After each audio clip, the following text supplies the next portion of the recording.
O-N-C-E. Once upon a time. No, masarap lang alalahanin, no, nung tayo mga bata. Pero kahit naman tayo matatanda na, isip natin para tayong bata eh. Di ba? Ganun pa rin. Nagbabago lang yung itsura natin eh. Tama po? Pag tumingin kayo sa salamin eh, apa to? Ang bilis lumipas ng ating panahon. Kasi tayo po yung manalangin muna. Dakilang Diyos, aming Ama, sa ngalan po ni Jesus, muli po kami nagpapasalamat sa kaloob niyong buhay namin sa oras na ito. Salamat po na kami inadya po ninyo magkatipong muli sa lugar na ito upang patuloy kaming makapakinig ng iyong mga salita na patuloy nagbibigay po sa amin ng pag-asa, Panginoon, at kaligayahan, Panginoon. At kaya mo na ito yung mangusap sa amin, Panginoon. So umaga pong ito, linisin kami sa lahat din naman ng aming pong mga pagkakasala po sa iyo. Ano man po ang aming mga naging pagkukulang ay patawarin niyo po kami, Panginoon. At alang-alang muli sa iyong habag, Panginoon, kami po ay patuloy ng maasa ng iyong pong paggabay sa amin, Panginoon, at patuloy na ma-enjoy namin, Panginoon, ang iyong mga salita, Panginoon, the rest ng aming pong fellowship sa umaga pong ito. Wala kaming hangad, kundi ikaw po ay aming parangalan sa mga oras pong ito, sa ngalan po ni Jesus na aming Panginoon at aming pong tagapagligtas. Amen, amen. Okay, laman din lamang na i-ano natin, no? I-relate natin yung mensahe ng Diyos sa ating estado, no, bilang mga gayot. Okay, may isa akong nabasa, no, dito sa plot ni Rosala na pinamagatan niya, gusto ba ninyo ng mahabang buhay? Siguro maging tanong din natin ngayon itong tanong na ito. Gusto ba natin ng mahabang buhay? Siyempre. Siyempre, di ko ba? Okay, ano ba ang sikreto kung bakit may mga taong nabubuhay ng matagal? Di ba? Ang sabi nga ng Bible, doon sa sinulat ni Moses, doon sa Awit, chapter 19, no? Ang buhay daw po ng tao ay umaabot ng 70. At kung malakas naman daw po ay umaabot ng 80. Salamat doon sa mga lumalampas pa ng mga ganong edad, ano? Katulad ng aking namayapang tsuhe ng misis ko nung nakaraan lang, umabot siya ng 83. Somehow, ano na yon, di mo ba? Worth the life na ho yun, no? Na buhay natin dito sa daigdig. Parang bonus na lang kasi yun eh. Pag tayo umabot ng mga 70, pataas, ay bonus na yon ng Diyos sa lifespan ng tao. No? Kaya habang tumatagal kasi ang mga kapanahunan, ay umiikli ng umiikli ang buhay ng tao eh. Diba? Hindi katulad ng mga biblical times, no? Lalo na sa mga Old Testament times, no, yung pinakamatandang tao na namatay o nabuhay ay si Matusalem. Alam niyo po ba kung ilan taon siya nabuhay? 69. 69. Oh. 69 ba? 67. Okay. O, di nyo, nabuhay ho siya ng ganung katagal. Oh, so, yun naman ay ng mga ibang mga kapanahunan pong yun, ano? Pero sa gana ating panahon ay tila para bagang napakaikli na talaga ng buhay. Yun naman ang sinasabi rin ng Biblia. Kung ikukumpara naman, kahit nga po ba ang buhay ng tao ay umabot ng 1,000, no? Halos 1,000, katulad ni Matusalem. Kung ikukumpara ito doon sa pangwalang hanggang buhay, napakaikli naman talaga. No, kaya ngayon sikapin natin, ano, yung saan natin gugugulin ng ating pangwalang hanggang buhay. Kasi yun yung pangmatagalan eh. Wala na hong, pag sinabi nating eternal, wala na hong limitasyon ho yun. No? At mahalaga na ito ay isa sa mga mahalagang pinaghahandahan ho natin. Kasi ang buhay natin dito, maikli lang eh, di ba? At namamatay tayo minsan na hindi natin inaasahan, di ba? Minsan may mga kamatayang hindi natin inaasahan mangyayari sa isang tao, pero namamatay siya. Pero gayon pa man, sabi rin ng Biblia kung bakit namamatay ang tao ay una, dahil sa ito ang itinakda ng Diyos. Lahat doon ng pangyayaring nagaganap sa daigdig ay ayon sa itinakda ng Diyos. May panahon ng pagsilang, may panahon daw po ng kamatayan. Kaya sa sandaling tayo po ay nagkaroon ng buhay sa sinapupunan ng ating nanay, umaandar na yung orasan ng ating buhay. At may kaukulang taon at panahon. Tayo ay mamamatay din dito sa daigdig na ito. Okay? So, yun din, isang sa mga dahilan kung bakit namamatay ang tao. Sabi sa Romans chapter 3, verse 23, dahil sa ang lahat ay nagkasala at walang sino mang karapat-dapat sa paningin ng Diyos. Roma, Kabanatang 6, talata pong 23, ang kabayaran ng kasalanan ay kamatayan. Yun ay isa sa mga pangalawang dahilan kung bakit namamatay ang tao, dahil sa ito po ang kabayaran ng ating pong mga kasalanan. Kasi lahat tayo nagkasala no? Walang sino man sa atin na hindi raw po nagkasala. At ang kasalanan ay pumasok sa magitan ng isang tao, at yung kamatayan daw po dulot ng kanyang kasalanan ay namana ng tao. Kaya tanong nga isisilang buhat pa nung una, at yung mga isisilang pa sa mga darating na mga panahon ay meron silang taglay ng ganung uri ng likas ng pagiging makasalanan.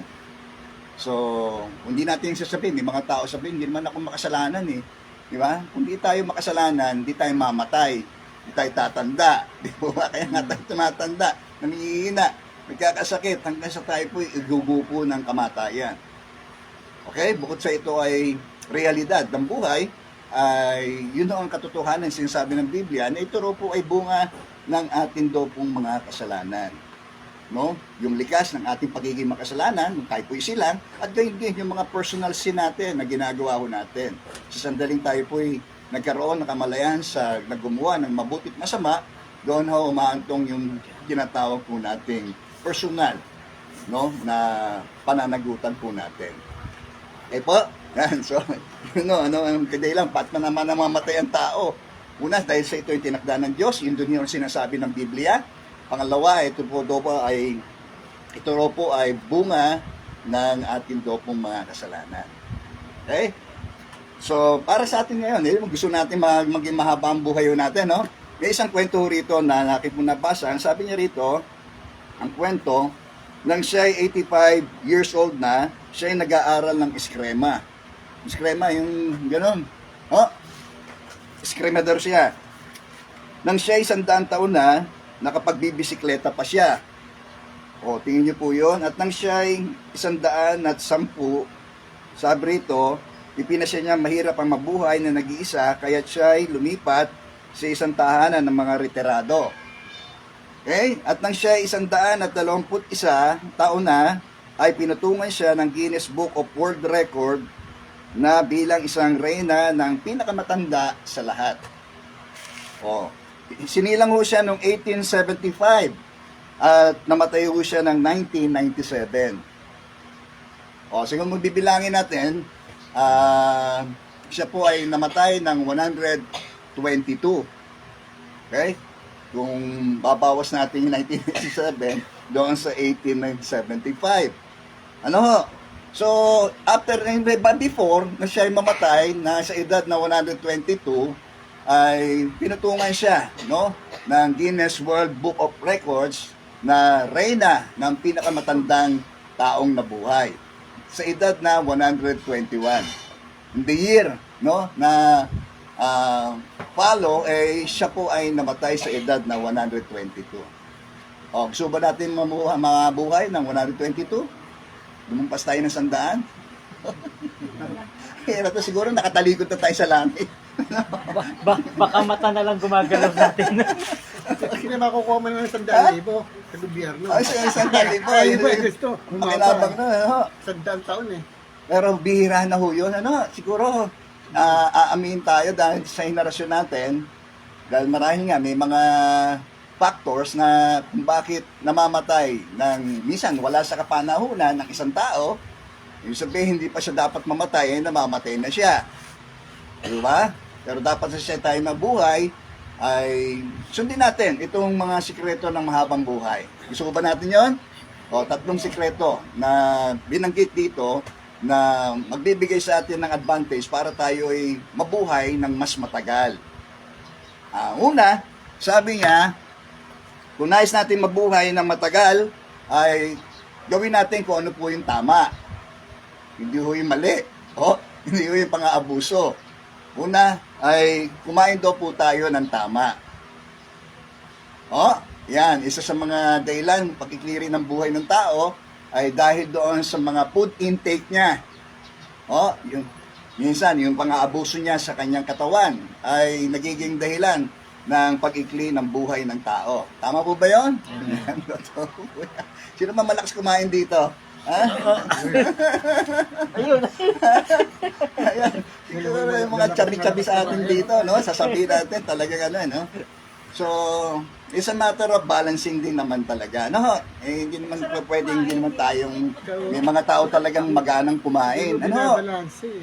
So, sabi rin isa sa mga sikreto na mahabang buhay, ito po tayo kumain ng tama.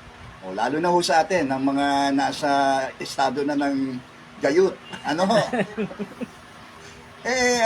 Dapat, sa atin, marami nang tayong iniinom, si Barahin, di ba? Ng maintenance para mabalanse yung ating mga, ating yung katawan. Ano? Pero, nakadadagdag lang ho yun, pero minsan ay nakasasama rin po kahit doon po sa ating mga iniinom na mga gamot, ang maintenance, di po ba? Minsan na ito nagiging dahilan para magkasakit ang isang tao sa sakit sa bato, yung kidney, di ba? Lalo na kung may mga tinitake tayo mga pain reliever, yung mga gamot, patungkol doon. Pumapasok ho yun, tinutuno ho yun, di ba? Kadalasan, ito na nagiging sanhi ng pagkakasakit natin doon sa panloob ng katawan ng tao. Okay?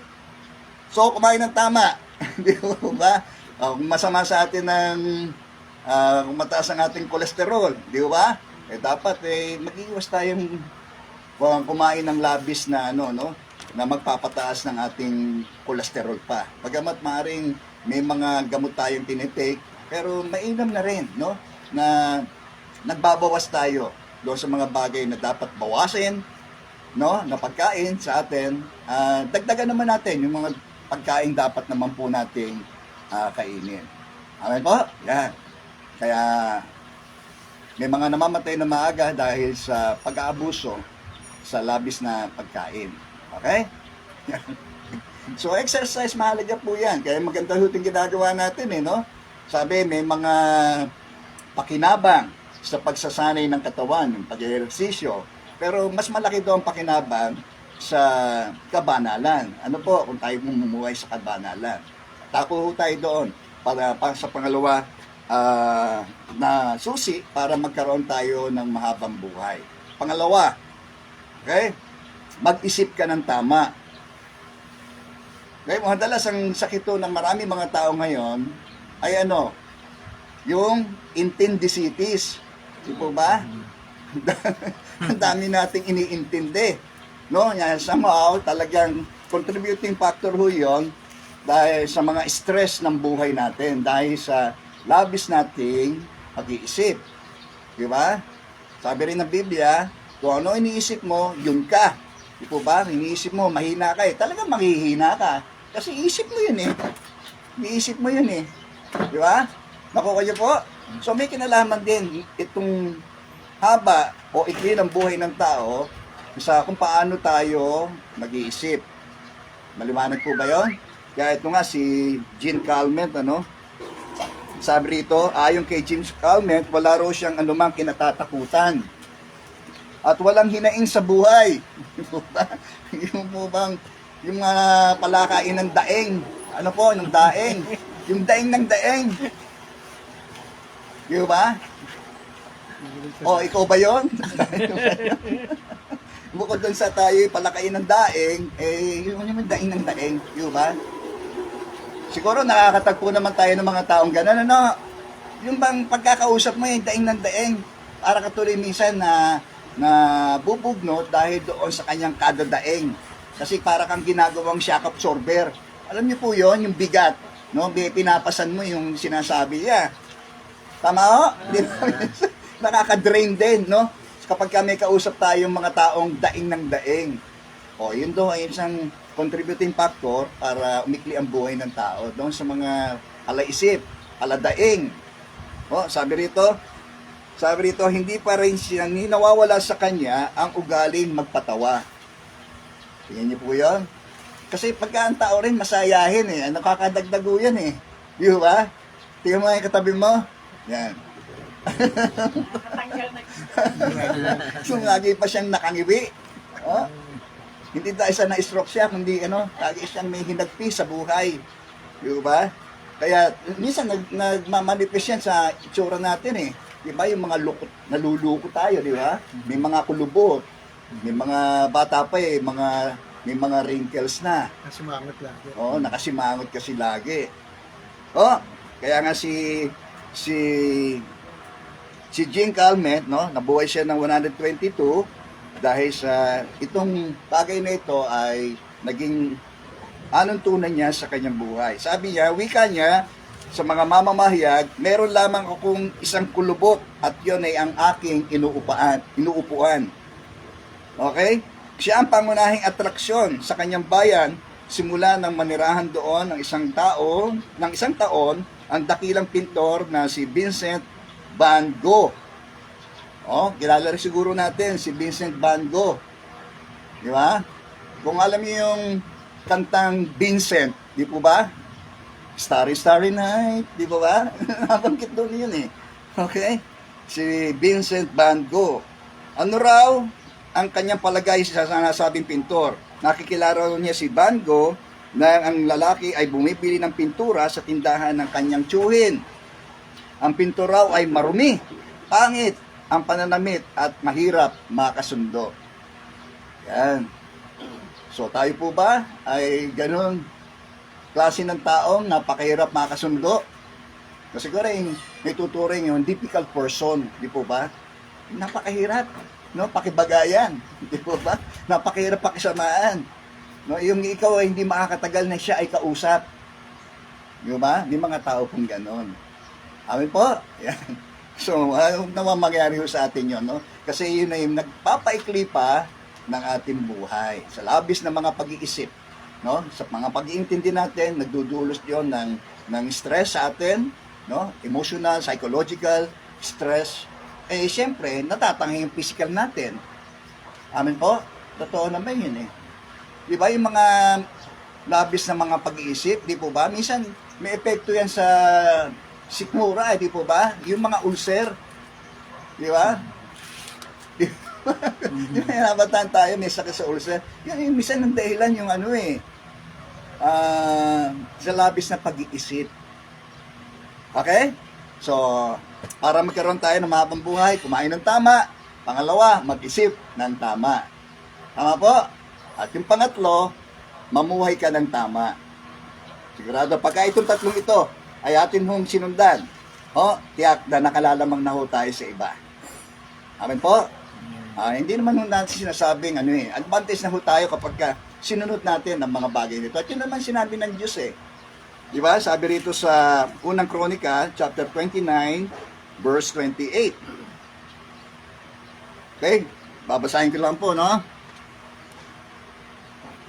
Sabi rito, nabuhay siya ng matagal. Si David po ito, no? Si David, na anak ni Jesse ay naghari sa buong Israel.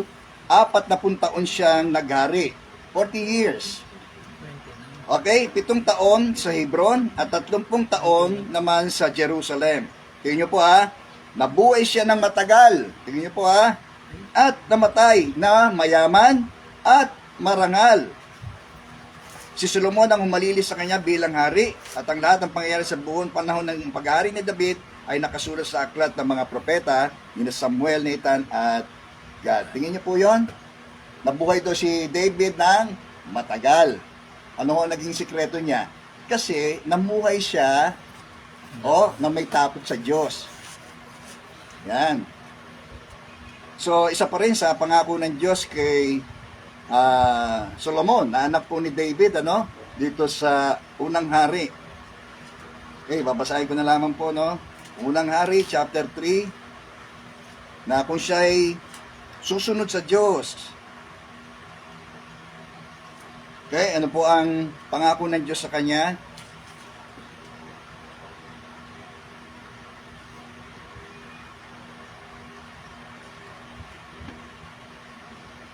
Okay, naano tayo?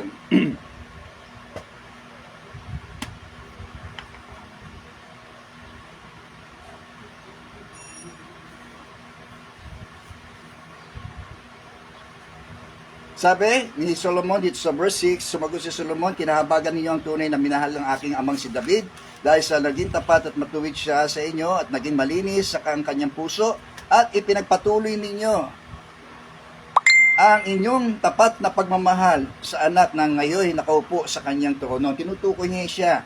Yahweh aking Diyos, ginawa mo akong hari bilang kahalili ng aking amang si David. Kahit ako'y bata pa, walang karanasan. Ngayon, nasa kalagitnaan ako ng bayang pinili, ng bayang hindi na mabilang sa dami. Bigyan po ninyo ako ng karunungan kailangan ko sa pamahala at kakayahan kumilala ng mabuti at masama. So, yun ang kanyang hiniling sa Diyos eh. Napakaganda. At nalugod ang Diyos sa kanyang kahilingang ito. At sapagkat sino po ako na may kakayahang maghari sa napakalaking bayang ito. Merong siyang pusong nagpapakumbaba. Yun ang kagandahan. At dahil dito sa hiniling ni Solomon, nalugod sa kanya ang Panginoon at sinabi sa kanya, dahil hindi ka humiling ng para sa iyong sarili, at ng mahabang buhay, o kayamanan, kamatayan ng iyong mga kaaway, kundi ang hiniling mo ay karunungan kumilala ng mabuti at masama. Okay? Ibibigay ko sa iyo ang mga hiniling mo. Bibigyan kita ng karunungan na walang kapantay. No, tingnan naman ho ay talagang may katotohanan. Maging sa mga nauna o mga susunod pa sa iyo, ibibigay ko rin sa iyo ang lahat ng mga bagay na hindi mo hiningi. Kayamanan, karangalan, hindi mapapantayan ng sino mang hari sa buong buhay mo. At kung mamumuhay ka, tingnan niyo po conditional, at kung mamumuhay ka ayon sa aking kalooban, kung susundin mo ang aking mga batas at mga utos, tulad ng ginawa ng iyong amang si David, pagkakalooban kita ng mahabang buhay. O yun, isa sa mahalagang sikreto ng mahabang buhay ay yung mamuhay tayo ng tama. Ano yung tatlo? Una, kumain ng tama. Pangalawa, mag-isip ng tama. Pangatlo, mamuhay ka ng tama. Yan. Kaya conditional naman yan. Sinabi ng Diyos kay Solomon eh. Kung mamumuhay ka, susundin mo ang lahat ng aking mga utos, no? Ay pagpapalain sa ng Diyos. No? Physical, material, at maging yung kanyang sabi ron yung karunungan, sabi niya gano'n, yung wisdom na yun, na ikaw ay magiging higit, no, sa karunungan, higit sa yung mga nauna pa sa iyo at yung mga susunod pa sa iyo. Yun po yun. So, napakaganda, no, na kapag yun ay ating ginawa, ay check na mabubuhay tayo ng matagal. Okay? Ma-enjoy natin ang buhay natin sa daigdig.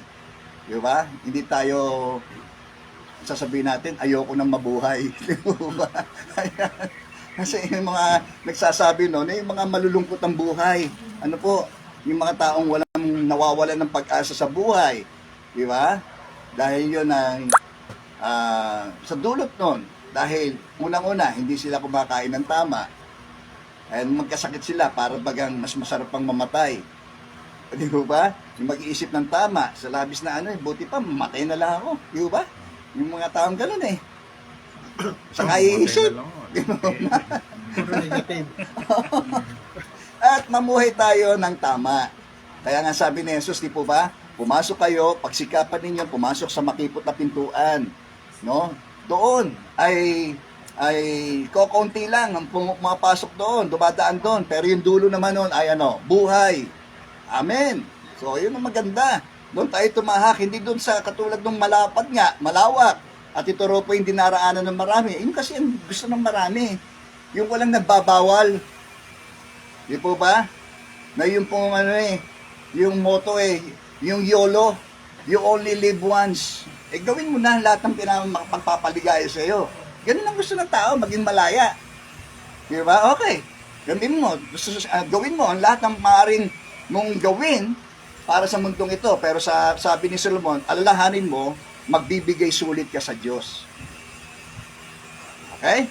Kaya nga, mahalaga sa Diyos pa rin na mamuhay tayo ng ayon sa kanyang kalooban.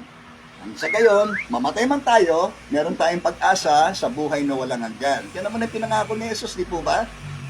Na ang mga nakikinig din naman at tumutupad ng mga salita kong ito ay mabibilang sa mga taong matalino na nagtayo ng kanyang bahay doon sa batuhan.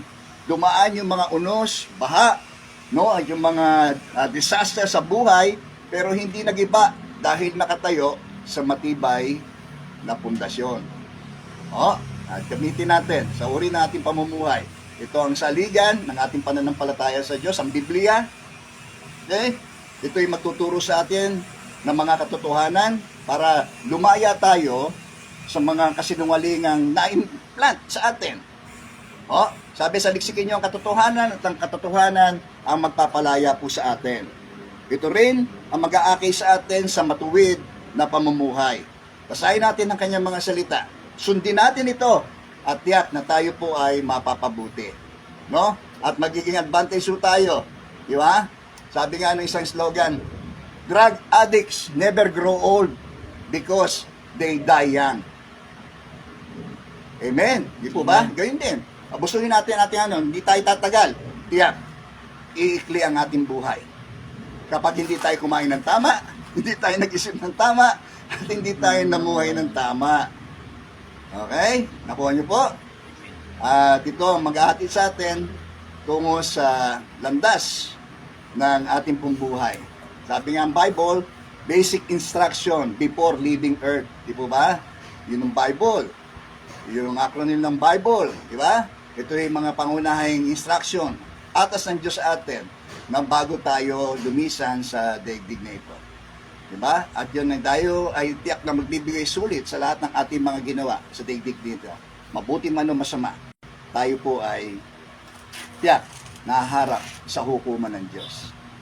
Okay? Pero tayo bilang mga mananampalataya, maasahan natin na yung pangwalang hanggang kaparusahan ay tiyak na tayo po ay meron pong katiyakan ng eternal na buhay. Yun naman sinasabi sa Romans chapter 8, na yung sino mang nakipag-isa kay Kristo ay hindi na hinahatulang maparusahan. Naparito ang ilaw, subalit inibig pa ng taong dilim kaysa sa liwanag. Kaya yung mga gumagawa ng masama, ayos doon sa ilaw.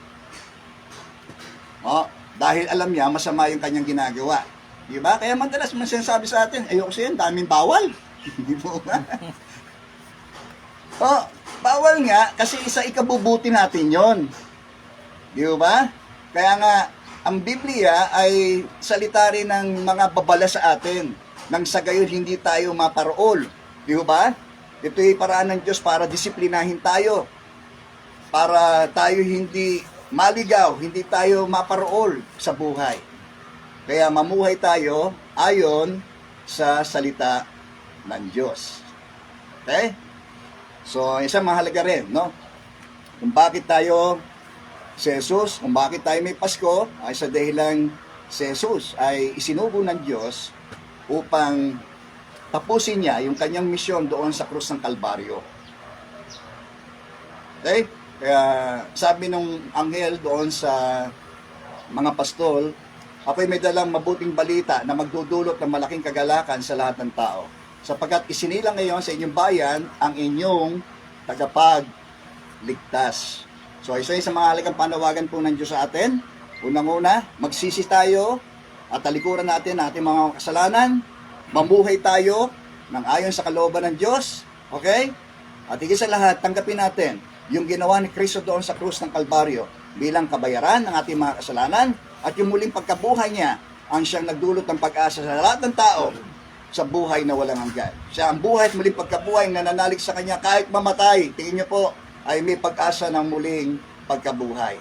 Si Jesus ay hindi sinungaling. Pwede natin siyang tanggihan, pwede rin natin siyang tanggapin. Pero nawa ay doon tayo sa panig ng mga taong tumatanggap sa Kanya. Tulad ng dalawang magnanakaw na yun, di ba? Na kung saan, sabi nung isa, larawan ng taong tumatanggi sa Kanya, kung ikaw ang anak ng Diyos, ligtas mo na kami, pati ng sarili mo. Sabi ron, kay kaputok man na hindi nagsalita si Jesus. Ngunit siya ay sinansala ng kanyang kasamang salarin doon sa krus na yon. Sabi, hindi mo nalalaman yung sinasabi mo sapagkat tayo nagkasala. Subalit ang taong ito ay hindi nagkasala. Una, kinilala niya na siya ay nagkasala. At kinilala niya na si Jesus ay hindi nagkasala. Bagamat siya ginawang kasalanan, pero kinilala niya na si Jesus ay hindi minsan ay nagkasala. At ang sabi niya, Jesus, alalahanin mo ako kapag ikay nasa iyong kaharian. Pangungusap ng kanyang pagtanggap sa kanyang tagapagligtas. Jesus, alalahanin mo ako kapag ikay nasa iyong kaharian. Anong sabi ni Jesus? Immediately, Jesus replied, sabi roon, today you shall be with me in paradise. Ngayon din ay pagsasama kita sa paraiso. So nawa, doon tayo sa panig na magnanakaw yun. Maaaring ito ang last minute na ng buhay ho natin. Tulad ng magnanakaw na yun, binigyan pa rin ng pagkakataon ng Diyos na siya ay sumampalataya sa ating Panginoong Yesus. Okay? Hindi ko sinasabi na tayo pwedeng mamatay mamaya, pero posible po yun. Ano po ba? Magkakaharap tayo ngayon, pero sino magsasabing buhay pa tayo? Bukas, sa mga darating na mga araw, ang buhay daw po na tayo parang aso. Ngayon, nandito, mamaya, wala na. No? Na kung paano raw ang hangin na hindi mapigil ng tao, ganun din ang pagdating ho ng kamatayan. Kaya mahalaga, sinasabi nga natin dito, no, bago tayo makapamuhay din ng maayon sa kalooban ng Diyos, mahalaga na tanggapin natin yung kaloob ng Diyos na ito, ng buhay na walang hanggan sa pamamagitan ng kamatayan, muling pagkabuhay ng ating Panginoong Hesukristo. Yan ang dahilan kung bakit may Pasko. Okay? Kaya, ano natin dapat gawin? Tuwara natin, yung ginawa ng magnanakaw na yun, naaminin natin tayong mga makasalanan. At tayo nagkasala. Natin pwedeng hindi tayo nagkasala. No? Huwag natin palagay yung mga makasalanan, yung doon lang sa bilangguan. O, yung gumagawa ng mga karumal-dumal na krimen. Lahat tayo. Ang pagsusinungaling at pagpatay ay iisa. O, kung ipapaling natin doon sa level. Di ba? Si Adan at Eve, hindi naman sila pumatay eh. Di po ba? Sinuway lang nila yung Diyos, kumain lang ho sila yung bunga eh. Di ba? Ano nagdulot sa kanila? Kamatayan. Di ba? Okay, nakuha po. Kaya hindi natin po pwedeng na inyong iba ay mas makasalanan kaysa sa atin. Lahat po tayo. Kahit tayo mga mabubuting tao, sabi, walang nabuhay sa daigdig na gumagawa ng mabuti na hindi raw po nagkakasala. Ibig sabihin, kahit mabuti ka, kahit reliyoso ka, tayo pa rin ay nagkakasala. O amin kayo, di ba? Sino rito hindi nagsinungaling buhat ng bata? O, di ba? O sapat na yun, para tayo po ay mapahamak, no? Ang atin ng mga kaluluwa sa impyerno. Okay? Sapagkat lahat ay nangagkasala. Pangalawa, talikuran natin. Yun no, ay isang desisyon ng isang tao. Malawak ang daan patungo sa kapahamakan at ito ang dinaranan ng marami. Kaya yun ang gusto ng marami. Walang magbibigay ng limitasyon sa kanya. Walang hihimok sa kanya. Talikuran mo yung gawaing masama, kasalanan. Di ba? Kaya ang sabi ni Jesus, pagsikapan ninyo na pumasok doon sa pintuan na yun. Pero pagsisimula ng pagpasok natin doon ay yung pagtanggap ng tao kay Jesus bilang kanyang tagapagligtas. Sa gayon, yung pagpapatuloy na kanyang pamumuhay, doon siya lumakad. Dahil ang dulo noon ay buhay. Okay po? Yan. Pangatlo, tanggapin natin yung ginawa ni Jesus. Katulad ng magnanakaw niyo. Sabi, Jesus, alalahanin mo ko kapag ikay nasa iyong kaharian. Sabi niya, today, you shall be with me in paradise. The same thing. Itong pangako ng Diyos ng ating Panginoong Hesus sa atin ngayon, kung tatanggapin natin siya, no? Yung sinabi na yon ng katiyakan ng paraiso para sa atin ay tinitiyak din ni Jesus sa iyo, kaibigan. At kung yun ay pahalagahan mo ngayon. Sabi ng Romans chapter 10 verse 9 to 10, kung ipapahayag ng iyong mga labi, meron kang mouth confession, katulad ng magnanakaw na yon, ipinahayag niya na siya'y makasalanan.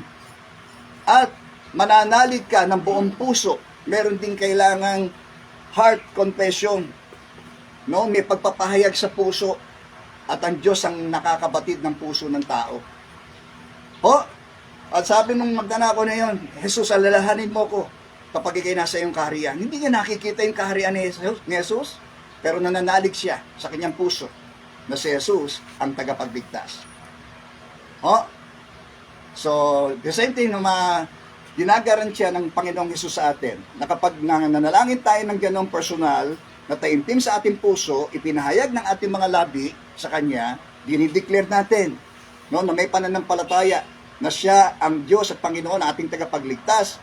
Ang sabi ng Bible sa Romans chapter 10, verse 9 to 10, no, ikaw ay maliligtas sapagkat nananalig ang tao sa pamagitan ng kanyang puso at sa gayon siya raw po ay napapawalang sala at nagpapahayag sa pamagitan ng kanyang labi at sa gayon siya ay naliligtas.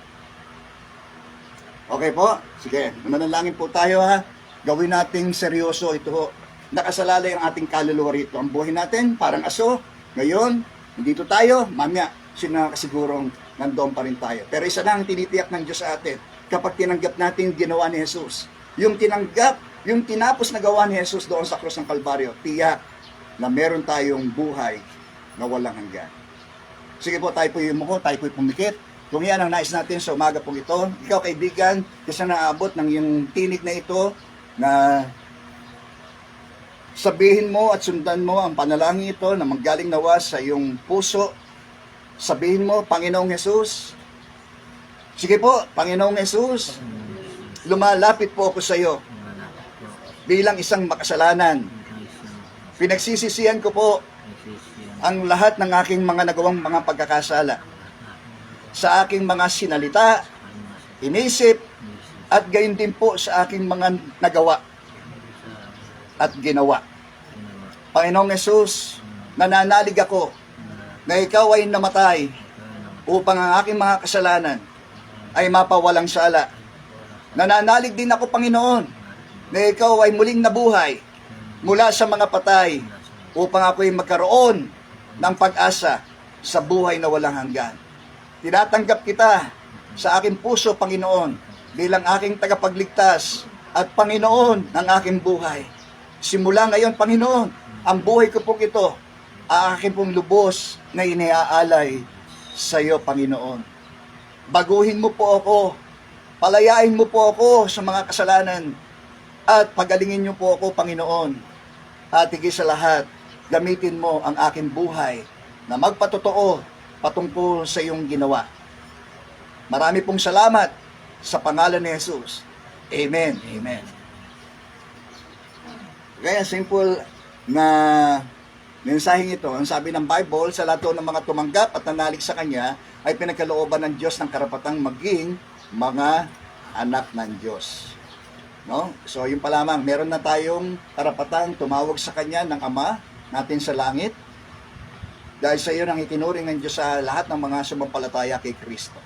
Ngayon, ang mahalagang dapat natin gawin, hindi lamang natapos dito sa ating pagtanggap, kundi mahalaga rin ang paanyaya ng Diyos na mamuhay tayo nang ayon sa iyong kanyang kalooban.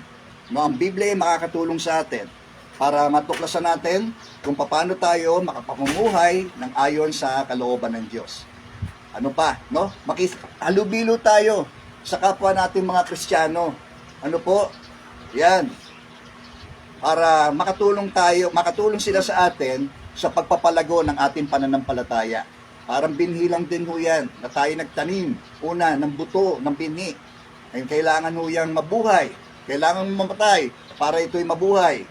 O, kailangan din siyang lumago, kaya kailangan niyang mag-ugat, kailangan niyang tumubo, di ba? Kailangan niyang lumabay, at higit sa lahat ay magbigay ng bunga sa buhay niya. So, ganun din ho tayo. No? Sino nga po ba tayo, no, para kalingain ng Diyos? Maraming po salamat. Okay?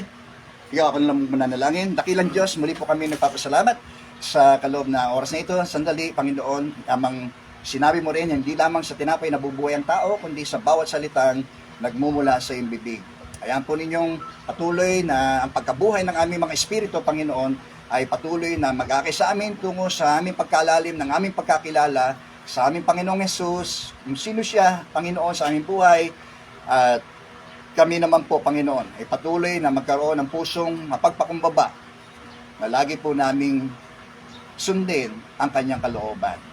Panginoon, salamat sa iyong mga paalala upang kami magkaroon ng habang buhay, Panginoon, sa pansamantalang daigdig na ito, Panginoon, na gawin po namin kung ano po yung nararapat at tama, Panginoon. Kumain ng tama, mag-isip ng tama, at gayon din, higit sa lahat, mamuhay ng tama ayon sa iyo pong kalooban.